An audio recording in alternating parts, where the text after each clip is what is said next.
Boa noite, Felipe. Rodrigo Cerqueira, do Grupo Globo. O Flamengo conseguiu uma vitória importante para se manter na liderança, mas eu queria perguntar para você sobre o Pedro, o que de fato aconteceu, a sua percepção, a sua análise, e se você conta com o Pedro do próximo jogo, como é que está essa situação. Obrigado. Bom, óbvio que ia perguntar. O que aconteceu foi que o comportamento e a atitude do Pedro durante a semana foi lamentável. Beirou o ridículo para mim. E, evidentemente, que o Pedro tem os seus problemas pessoais com a diretoria, com o clube, problemas dele. Ele não é de agora que ele vinha treinando mal, vem durante um tempo, só que essa semana ele realmente rompeu, para mim, com um princípio claro que nós temos como comissão e o grupo de jogadores tem, que é a cultura de treino. E para mim, o que ele fez foi uma falta de respeito, a atitude dele nos treinamentos, e não duvidei em nenhum momento de deixá-lo fora da lista de relacionados, porque esse tipo de comportamento pode contagiar, né? Então eu espero que ele recapacite, que ele pense, peça desculpa para os companheiros e volte a ser o Pedro, porque para mim não é só uma falta de respeito com os companheiros, é uma falta de respeito primeiro com ele mesmo. Então, um jogador que tem uma ambição que o Pedro deveria ter, de chegar na seleção brasileira, de jogar outra Copa do Mundo, não pode negociar 1 minuto de treinamento, infelizmente. E essa semana aconteceu. Então, depois, faltou respeito com os torcedores que estão esperando o melhor Pedro, o Pedro de antes da lesão, e nem falar com o clube, né, que paga o salário. Então, basicamente é muito simples. Venho aqui de peito aberto, responder todas as perguntas que vocês queiram sobre esse assunto. Tentei protegê-lo durante muito tempo, mas chega uma hora que ele tem que querer. Tem que partir dele. O Pedro tem que querer mais do que eu não posso querer mais do que ele. E a gente vê no campo a cultura de treino instaurada nesses jogadores, o que eles conseguem correr e conseguem performar, né? O meu olho me diz o que eu vejo no campo, o que eu vejo em cada treinamento, mas temos dados de GPS que dizem que o Pedro é o último em absolutamente tudo durante essa semana. E um jogador que é o último em absolutamente todas as valências físicas, que é alta intensidade, é aceleração, desaceleração, não está pronto para performar. E aí vocês podem botar a culpa no treinador, no modelo, nos companheiros, no Arrascaeta, vocês podem botar a culpa em quem for. Mas a culpa é dele. E ele tem que querer. A hora que ele querer, eu estou esperando de braços abertos, porque eu não posso ir para o mercado comprar um jogador que faça 30 gols, que nem ele. Ele está com a gente, ele não é um problema, ele deveria ser a solução. Repito, tem que querer. E a hora que ele querer, que ele pedir desculpa para os companheiros e voltar a treinar no nível que os companheiros dele estão treinando, com certeza não vai ser um problema. Ele vai estar no campo titular, indiscutível. É isso. Felipe, Raíza Simplício aqui da Gol Brasil e da revista Placar. Você falou sobre a atitude dele ao longo da semana. Eu queria que você explicasse um pouco mais se foi indisciplina ou se vocês enxergaram que ele estava treinando realmente muito mal. Enfim, e a comissão técnica entendeu que ele não poderia treinar tão mal assim. Se ele abandonou o treino, né? A gente teve algumas notícias que disseram que ele teria abandonado o treino. A gente escutou também o lado do pessoal dele que disse que não, que ele avisou ao seu auxiliar que estava sentindo dores e etc. E ao longo, né, dessa última semana teve esse episódio de uma pessoa do alto escalão do futebol do Flamengo que, enfim, você viu os prints, toda aquela situação, você está, obviamente, muito ciente. Se você conversou com ele, o que você sentiu dele depois disso? Bom, primeiro, como eu falei, a treinabilidade dele é mais baixa, né? O Pedro estava assim. Aconteceram esses vazamentos, esses prints. Eu não tenho absolutamente nada a ver com isso. Eu não quero que o Pedro seja vendido. Eu não quero que o Pedro saia. Chamei os capitães, chamei ele na frente, transmitimos isso para ele, os capitães também. Falamos para ele que precisamos dele, precisamos do Pedro. E não vou entrar em detalhes micro, mas obviamente que você vê o aquecimento, as respostas, o deboche, a maneira de correr, de andar, e depois, como eu falei para você, está tudo quantificado com o GPS, e aí os números são muito inferiores, né?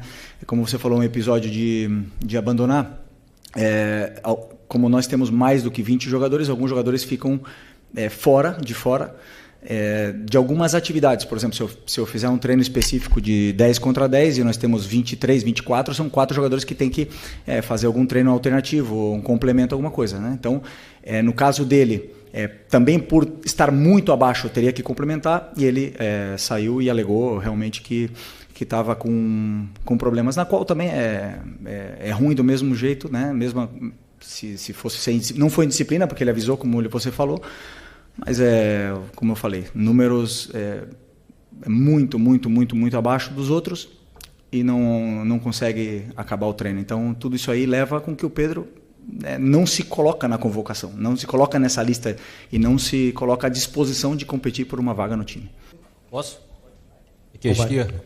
Felipe, eu só queria voltar ainda no tema do Pedro. A gente não teve a oportunidade de ouvi-lo, mas você, como representante e líder dessa equipe, queria entender o porquê desse comportamento dele. Não é a primeira vez que a gente sabe que o Pedro tem algum tipo de problema dentro do elenco, né?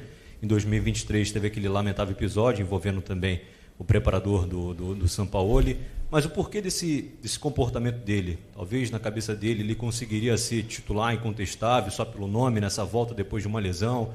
Talvez pela questão de você já ter dito que você conseguiria encaixar o time com a característica do Pedro. Queria entender o porquê desse motivo, já que ele não é nenhum garoto, né, dentro desse elenco do Flamengo e um dos principais nomes dessa equipe. Bom, essa é uma pergunta muito pessoal para ele, né? Por que um profissional que o trabalho dele, e ele é bem pago para isso, é trabalhar e treinar de uma forma profissional o melhor possível, negocia. Não sei a frustração dele, não sei se é porque não joga, ou eu conversei com ele 3, 4 vezes, ele mesmo reconhece o nível. Aí você pode falar que eu falei do modelo, mas ele jogou 2 jogos titular do Mundial de Clubes, e o Bruno Henrique não jogou, e o Wallacian e o Juninho não jogaram. Por que o Pedro jogou? Porque eu estou tentando recuperar o Pedro. Nós todos esperamos o Pedro, quando a gente vê o Pedro no campo, esperamos o Pedro antes da lesão. O Pedro pós-lesão não é o mesmo. Ainda ninguém não viu. Ele teve um jogo muito bom, excepcional contra o Corinthians, depois caiu o nível. Eu sei por quê. Já falei para ele, pessoalmente, porque ele treina mal. E aí me demonstra, sabendo, depois claro que eu conto que ele tem uma qualidade excepcional e que a bola vai chegar e ele vai fazer gols e ele vai ajudar a equipe. Mas infelizmente não está nesse nível, não está no nível dos companheiros, isso é óbvio. E o que eu espero dele é que ele lute. O que mais? Ele tem que lutar com ele mesmo, ele tem que lutar com a cabeça dele, não comigo, não com os companheiros, não com ninguém. Ele tem que lutar, trabalhar mais que todo mundo, em silêncio. E eu tenho certeza que a hora que ele estiver assim, ele é melhor. Ele é um dos melhores que já jogou uma Copa do Mundo, é um dos melhores que já passaram aqui na história do Flamengo. Agora ninguém vive de passado. Futebol se conquista diariamente. Luiz Araújo é prova disso, Alan é prova disso. A única coisa que melhorou do Alan do ano passado para esse ano foi a treinabilidade dele. É o que mais treina. O Eric e o Varela são prova disso. Não negociam um aquecimento, não negociam nada e jogam e performam. Então não tem outro caminho. Por mais que eu aqui ande dando voltas e falar de modelo e tal, ele tem que querer. E a hora que ele quiser, meu amigo, ninguém para, mas ele tem que querer. Felipe, aqui, sua esquerda. Tudo bem? Pedro Torre, ESPN. Boa noite. É difícil a gente ver um técnico chegar e falar de forma tão dura sobre um jogador publicamente, assim como você falou. Você falou, estou de braços abertos para o Pedro. Você acredita que a relação é possível de reconstruir com o Pedro diante dessa exposição? Enfim, que o jogador às vezes se sente muito exposto, a gente sempre fala sobre isso, etc. Mas a partir do momento que você tem essa posição pública, é possível uma reconstrução de relação com o Pedro? E você falou, conversei com ele várias vezes. Quais foram as respostas, as reações do Pedro, em especial essa última vez que você conversou sobre esse fato de ficar fora contra o São Paulo? Qual foi a reação dele em relação a tudo isso? Obrigado. E a exposição do treinador? Quem pensa nisso? Né? Muitas vezes, quando a gente passa o time titular, ninguém entende e todo mundo porrada no treinador. E ninguém se preocupa pela exposição do treinador. Né? Mas chega um ponto, como eu falei, defendi durante muito tempo. Claro que dá. Eu não quero que ele saia. Falei para ele fazem 6 dias, não quero que ele saia. Quero que ele se dedique, que corra, que o treino gere essa adaptação nele para ele poder fazer o que todos os companheiros fazem, correr no campo. A hora que ele correr e segurar a bola e sustentar os duelos com os zagueiros que não está fazendo, a hora que ele fizer isso aí, ele vai jogar. Ele vai jogar. Não precisa me dar abraço, não precisa me dar a mão, não precisa me dar bom dia, não precisa nada. Ele precisa ser profissional, ir lá e resolver no campo. Mais nada. E tenho certeza que quando ele fizer isso aí, eu vou estar esperando o abraço. Se ele não quiser me dar, não tem problema nenhum, mas eu quero ganhar. Eu quero ganhar. Se o Pedro quiser ganhar comigo, vamos junto. Se ele não quiser, outros vão querer.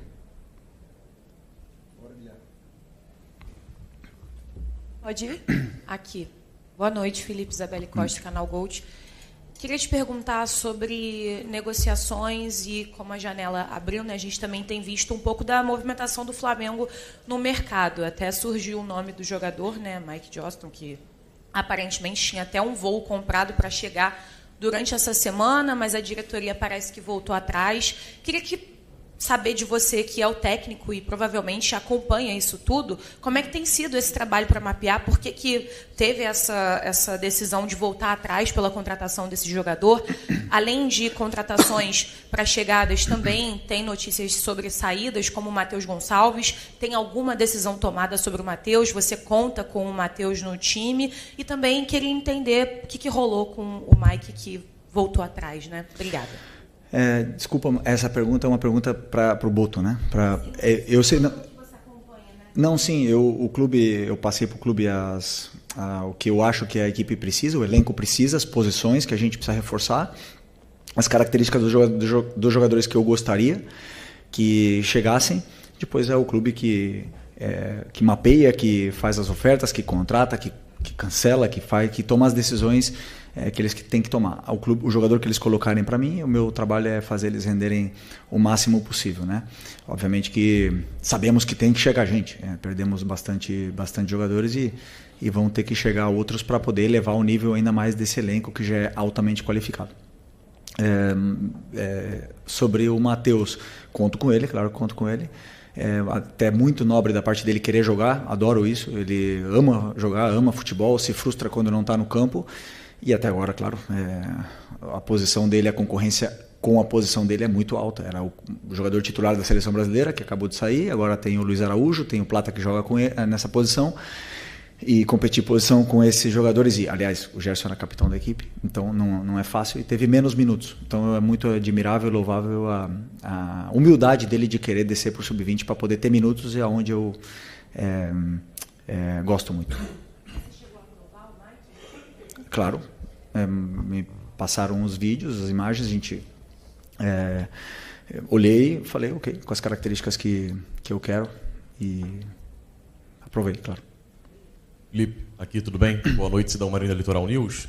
Eu lembro que você deu uma declaração quando o Pedro estava voltando, que ele primeiro teria uma alta médica e depois alta futebolística. Queria te perguntar se em algum momento você viu essa alta futebolística, desde o momento que ele voltou até agora.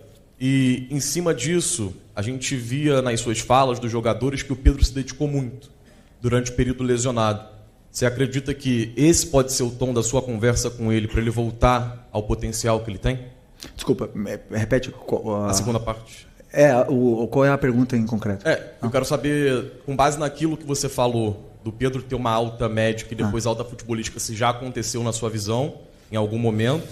E também a questão dessa volta do Pedro, porque quando ele estava lesionado, você falava muito que ele era um dos que mais se dedicava, e a recuperação até foi rápida por conta disso. E isso pode ser algo que você possa lembrar para ele voltar a performar em grande campo? Isso me surpreende, porque é um jogador que se esforça tanto, né, para superar uma lesão tão grave.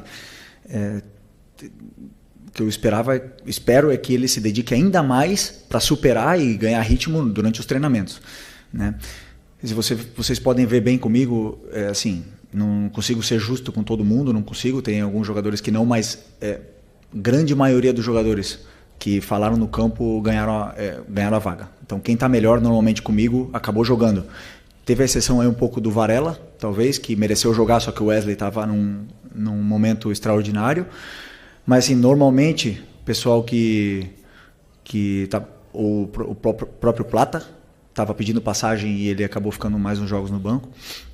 Mas o resto, quem joga bem, como eu falei para vocês, eu quero botar os melhores no campo. E espero isso, que o Pedro se torne o melhor no treino, o melhor. Que ele fique louco comigo e vá lá e faça 5 gols amanhã e que seja uma opção mais para o nosso ataque. Então ele não atingiu a alta, no caso? Não, ele tem a alta médica, né? Só que a alta competitiva é uma coisa que não é mensurável, uma coisa que a gente entende que quando a gente compara, né, e a gente espera o Pedro antes da lesão, e você vê depois da lesão, ainda está longe. Então, para mim, a alta competitiva você vê quando o jogador começa a se assemelhar com o que ele era antes, né? Então, é um pouco isso. A alta médica é a única que avala o jogador para poder voltar.